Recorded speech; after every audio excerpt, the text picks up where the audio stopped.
I hate to break this to you, but it's 10 o'clock. It's very good that we're the kind of community that wants to be together and who is excited to see each other and chat with each other. That's really wonderful. That's what we try to build here every time we gather, a place where we all feel welcome.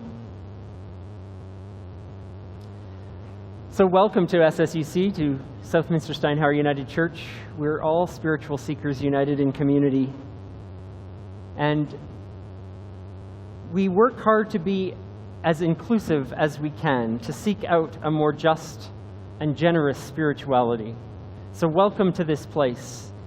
Welcome to the circle where you take your place and where you belong. We're entering a few weeks where we're going to explore expansive spirituality. In these 3 weeks leading up to the Ever Wonder Conference, we're working toward a spirituality that isn't about beliefs and doctrines demanding agreement. We understand that spirituality is about living fully and loving deeply. And we know that what unites us is our desire to create community, like we're doing this morning, where we all belong, where we're all safe to be ourselves, and where we can question and ponder as we seek meaningful lives. So welcome to this time where we can do that with one another. As we spend the next 3-week series exploring expansive spirituality, we'll learn, we'll ponder what that means. What does that mean to our community? And what does it mean as we seek to live out an expansive spirituality in all that we do and in all the times that we gather with each other?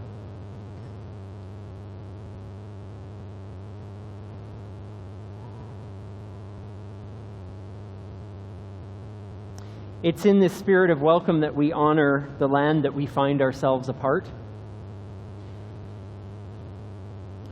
Whether we call this place Edmonton, or Amiskwacy, Waskahigan, or Treaty 6 territory, or home, when we gather here, we acknowledge and we respect this territory, this land, this history, the language and cultures of diverse indigenous peoples who have and do call this home.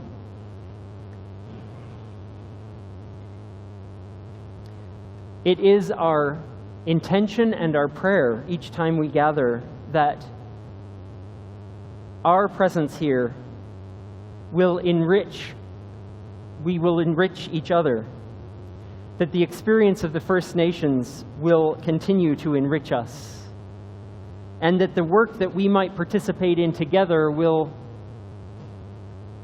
lead us stronger in reconciliation, in good relationships, and in partnerships with one another. So in this good place we gather. Welcome to each of you.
we come to remember that we are born of fire.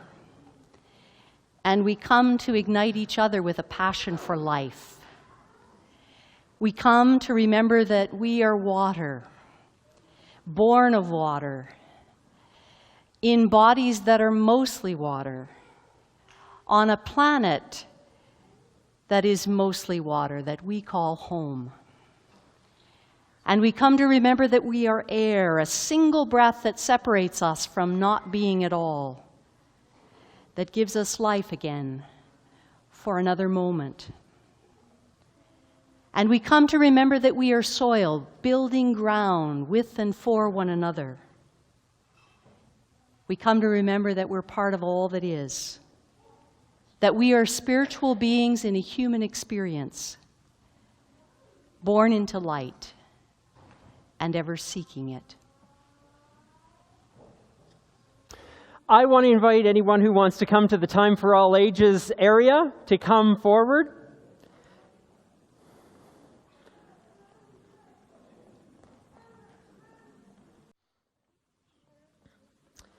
Good morning. I want to talk to you a little bit about my house today. And I want to tell you that my house is full. My house is full. I don't know about you, but I look around my house sometimes and I see a lot of stuff. And sometimes I think about that stuff. I don't know if you have toy boxes or bookshelves or things. Do you have things like that? Are they empty?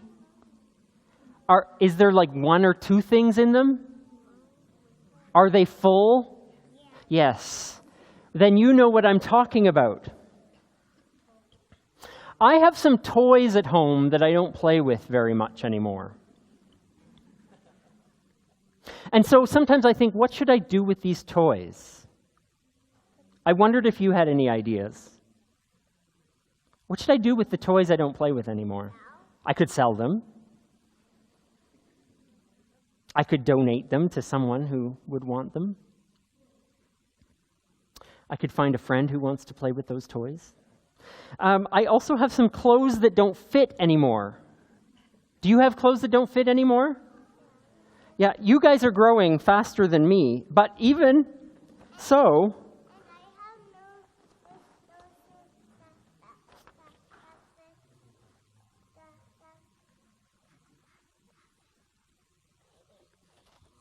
oh, like some baby clothes. I brought two pieces of clothes from my closet that I wanted to show you. I have a shirt that has been in my closet for 17 years. And I don't wear it. But this shirt was given to me as a gift. And so I love this shirt. I love it very much. I was traveling, and when I was traveling, someone gave me this shirt. They had it made for me special, and it's really special to me. So I don't wear this shirt, but I don't think I'll give it away, and I don't think I'll sell it, and I think I'll keep it in my closet, even though it's extra stuff. I like it because it means something to me. It's special. So I think I'll keep this one. I won't look at it every day, but I'll just put it away. I'll put it away, and then I know where it is, and one day I can look at it. I have a few other things, and I just brought one. Like I brought this shirt, which is just, it's too small for me, and I never wear it. So I could like donate to someone who might wear it. I think I wore this shirt twice. And then I realized, why did I buy that size? It doesn't fit me. So I think I'll give it away, and I think I'll make more space that way. I don't know. Yeah. So sometimes your parents might say to you, "We have to go through these drawers because these clothes don't fit you anymore."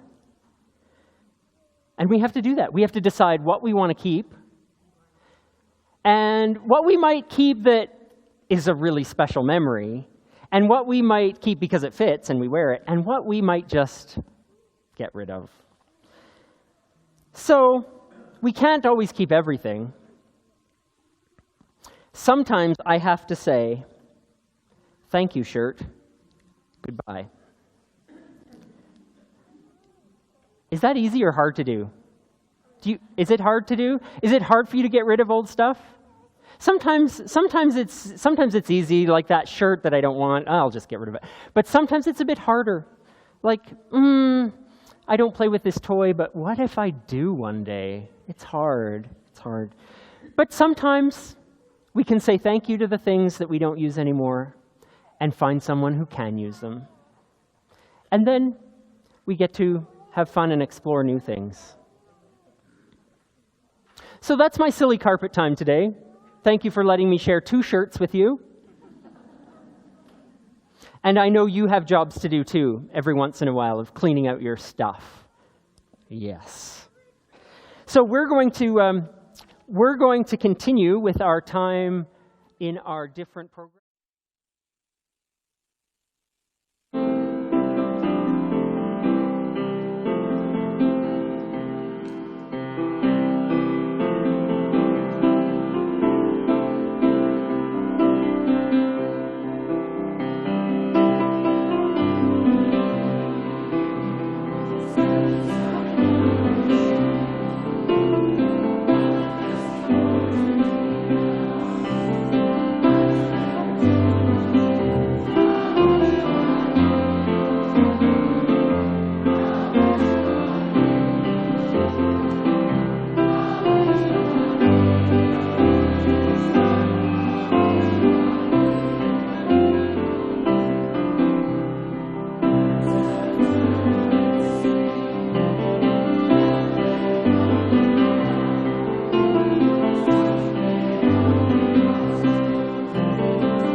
We're going to hear a very old story, a story that's only given to us by one of the storytellers that we have in the Christian scriptures, the storyteller of John's Gospel, the last of those 4 Gospels to be written late in the 1st century or early in the 2nd century. And that reading will be read to us this morning by Tom Rogers, who's gathered with SSUC Saskatoon.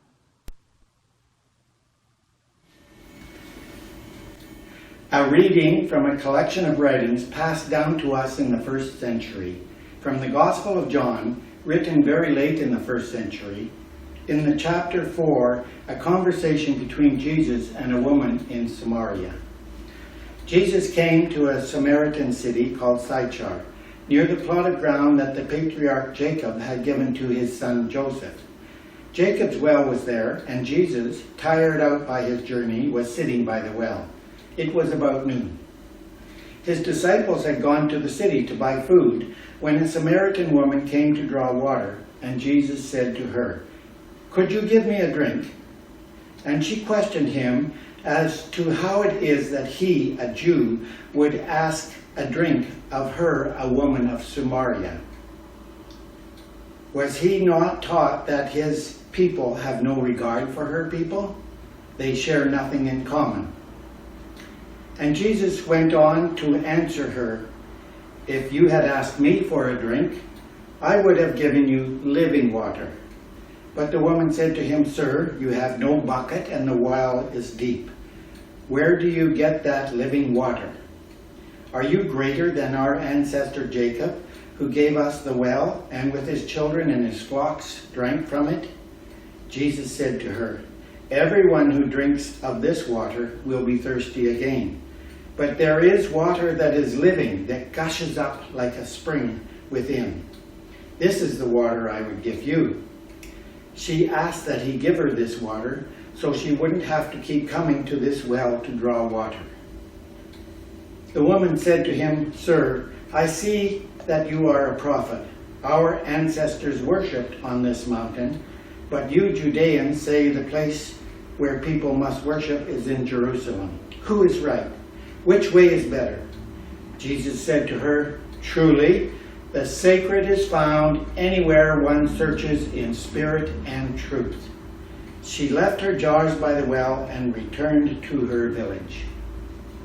In this ancient story, may we find wisdom for our living.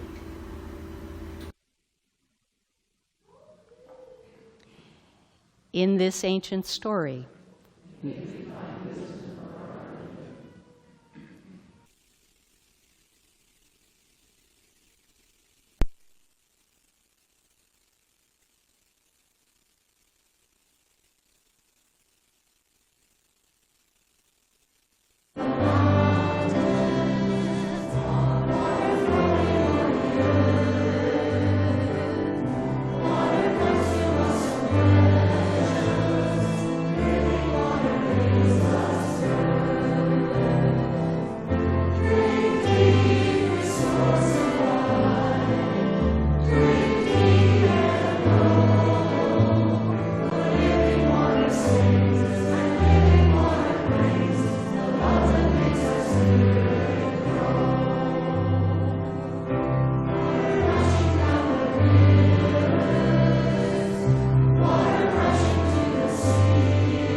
I want to share an excerpt from a sermon of a colleague.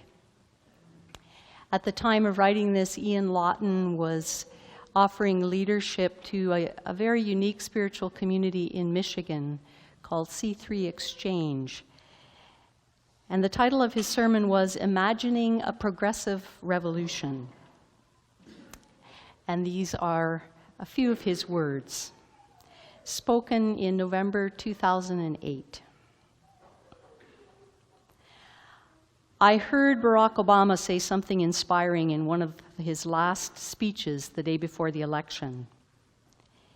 He has attempted to be a unifying force throughout his career, and he said something on November 3rd, 2008, that has profound implications for progressive religion. He said, It's no longer about whether we have big government or small government. That's an old conversation. It's about having good government. That set me thinking about progressive religion. It's not about whether God exists or not. That's an old conversation. It's about your experience of the sacredness of the moment and grasping for the most poetic, extraordinary language to describe your experience. It's not about whether Jesus was the Son of God or not. That's an old conversation. It's about whether you live with the same courage and passion for justice that Jesus had. It's not about whether the Bible was the divinely inspired and inerrant Word of God or not. That's an old conversation. It's about whether you are moved by the experience of ancient cultures, striving to do the best they could in harsh circumstances. They were drawing on poetry and story and specialized literature such as apocalyptic literature to remind each other that change is the nature of the universe. Progressive religion's not a new ideology, a new set of beliefs to either believe or not. It's a framework around which you can make meaning of your own experience. It's about experience, not ideology. People are looking for experience in the here and now.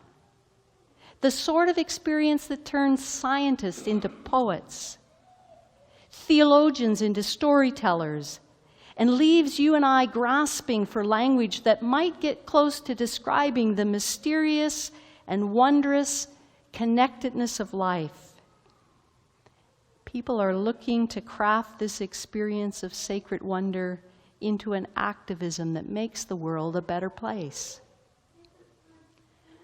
I had an amazing experience when I visited Strawberry Fields in Central Park. Strawberry Fields was created in honor of John Lennon. 4 blocks of tear-shaped land surround the memorial that is named after an orphanage where John Lennon grew up in England. Massive trees cast their shade over the memorial like grand cathedrals. The central piece is a swirling black and white mosaic with the word "Imagine" in the center.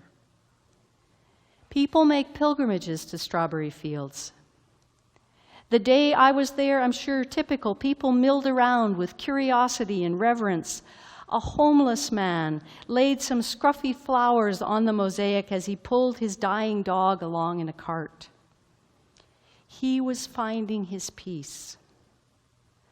A mother bent down, telling her young son stories about John Lennon and his music and his activism. The son listened intently. A couple wept and embraced as they mourned the loss of their hero. Several people bowed in respect or simply stood in silence. A young guy left a poem he had written.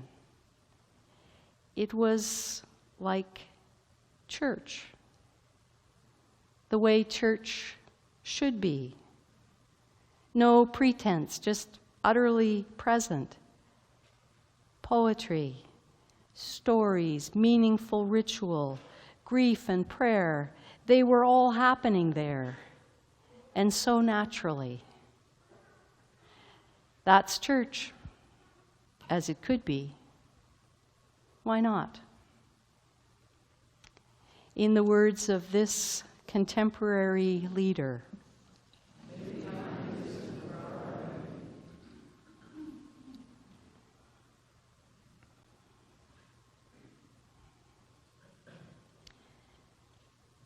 as we've become a more industrialized, technological, and consumer-oriented society, everything seems to be built for obsolescence. It's become cheaper to replace than repair. Programs and apps are designed not to run on older technology, forcing us to purchase new phones and computers, constantly up-marketing us to new technology.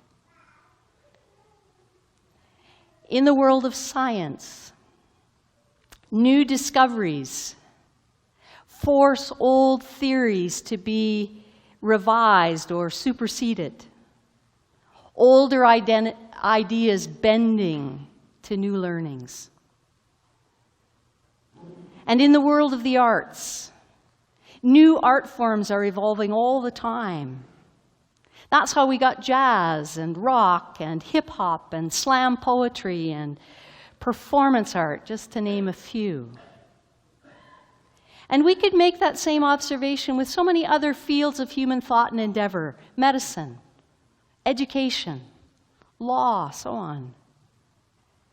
As we've continued to experiment and learn as a species, we're always adapting and revising our fields of knowledge and practice to incorporate what we discover or what we build or what we create, or to respond to new social norms.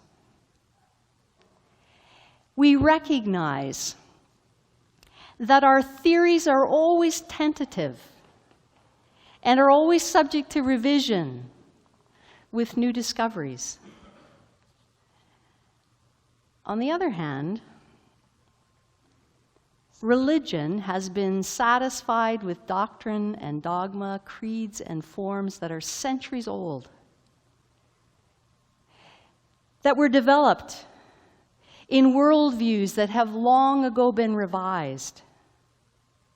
And for many, religion of whatever stripe has become increasingly irrational and irrelevant to life as we know it.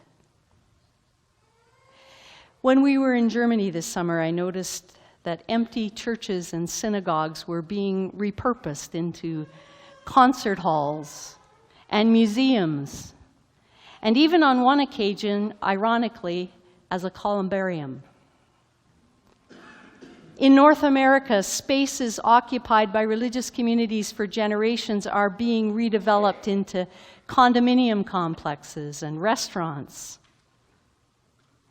And this observation isn't something to be lamented or celebrated, but it leads me to ponder religion's over-attachment to old conversations. And it leads me to wonder if religion is posing useful questions, if it's able to evolve and adapt.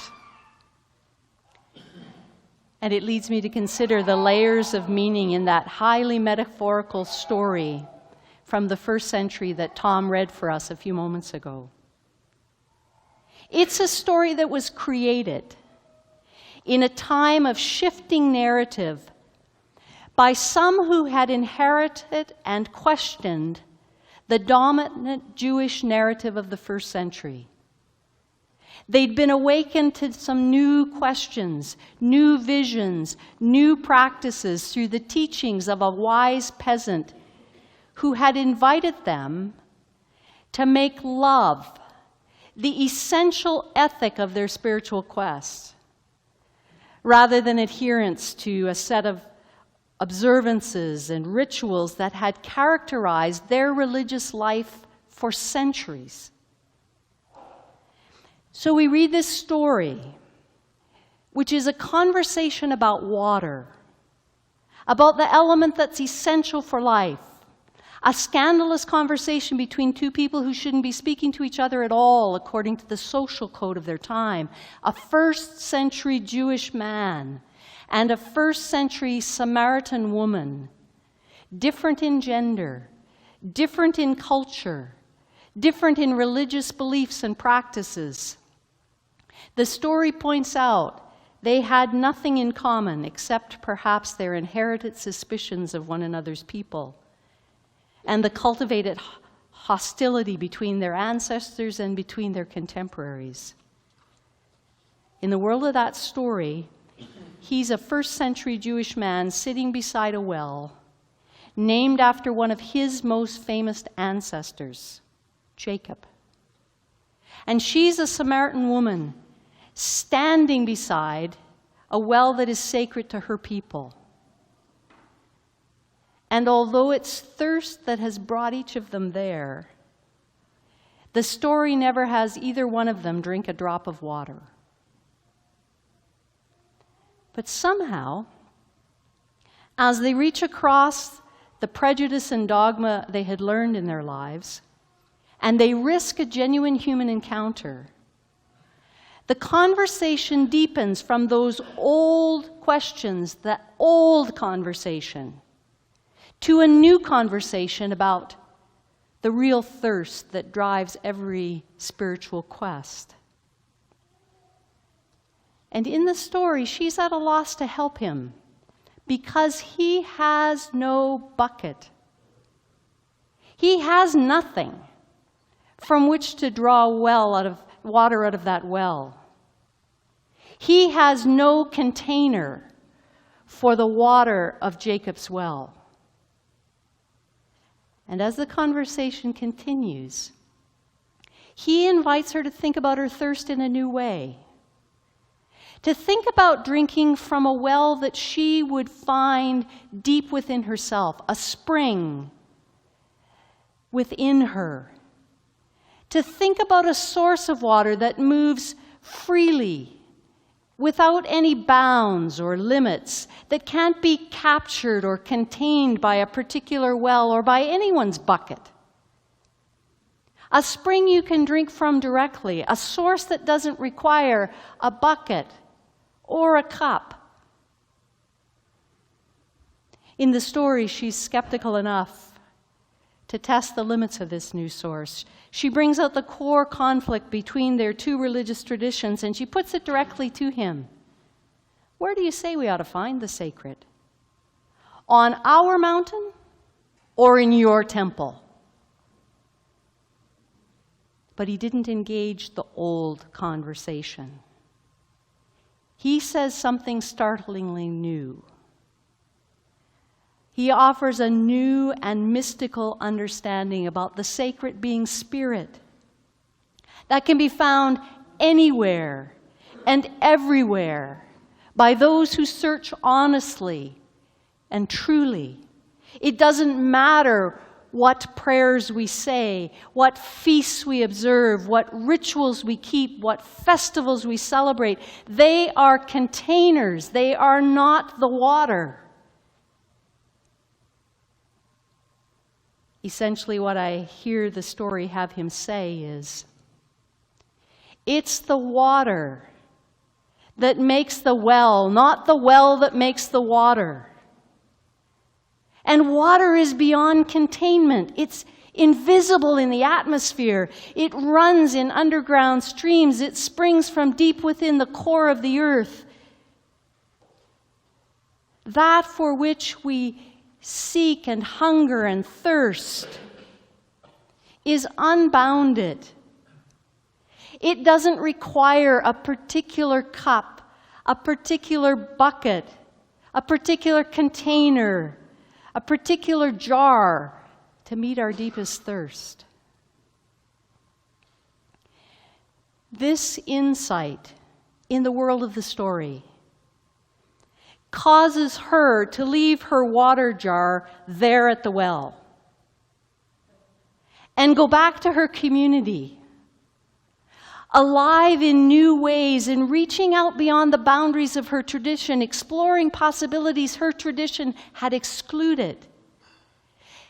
Because their conversation has transcended interfaith dialogue. It's moved into a new and deep conversation beyond religion. It's exploring the depths of spirituality. We are, by definition, in our human expression, spiritual beings, which is to say we are thirsty. Thirsty to make meaning of our experiences, thirsty to know our deep connection to life itself, thirsty to feel connected to what has come before us and what will continue after us. We're thirsty for love, for respect, for equality, for justice, for fairness. thirsty for meaningful endeavors and experiences. Religion, as a social construct, makes containers. But containers, no matter how deep, how long, how wide, they can never be the water, and ultimately can't define or confine the water. They might be useful in helping us draw water, or they might not. They might also be deadly in blurring the distinction between the cup and its contents. They might even cause the water they try to capture to become stale and stagnant. These two characters each came to this conversation they had with each other, rooted in their old conversations, their old arguments and debates of their particular religious traditions. And the story has him leave without a bucket or a cup. The story has her set her jars down and leave without her containers. Maybe a sign that the thirst within them was determined to reach beyond the confines of their religious traditions and search for what their thirsty spirits needed most. Here we are, 21 centuries later, perhaps needing to reconsider our containers in order to expand our spiritual quest. What if our deepest thirst is found without a bucket or a jar? What if the religious containers of every tradition need to be reimagined, or retired, or redesigned, or refitted, or left at the ancient well, accepting that they're obsolete or redundant or irrelevant? It might mean that we need to relearn our tradition as a kind of living tree with roots that sink down in many different directions, connected always to a root experience that has somehow, in every religious tradition, been forced out of the root of that spiritual experience, squeezed into the orthodoxy of a trunk. And for any tree to be a living tree, it can't just be a trunk. It has to be forced out of the narrow orthodoxy of that trunk to reach for light and water wherever it can find it. What if we need to reimagine our tradition beyond its buckets and jars and containers and become reacquainted, maybe re-enchanted with our experiences of the sacred? It's a new conversation. It's as risky as that forbidden first century conversation, and like every conversation, it has the potential to transform our spirituality from some kind of individualistic smorgasbord to become a community of seekers acting together for a more fair and just planet. It has the potential to transform religion from its preoccupation with creeds and obsolete containers and become communities of practice where we learn from each other, where living water is to be found. It's a time for a new conversation that helps us shape new ways of being deeply human and creating communities of care and concern for one another, where we look together for the kind of living water that provides the refreshment we need in order to act justly and walk humbly as spiritual beings on this good earth, which is our home, our sacred home for the journey.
As spiritual community, we remind one another what it is we long for, what it is we hope for, what it is we strive for, what it is we work toward, which is to say, we pray together.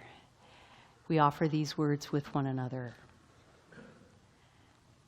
As we live each day, may our hearts be open to grow in love and in our search for what is true. We seek to awaken to the evolutionary wisdom hidden in every element and creature, touching the deep memory carried in myth, story, legend, and song. May we invest in deepening our questions, broadening our compassion, and lengthening our vision for what is possible. As those who continue to seek, we pray. Amen.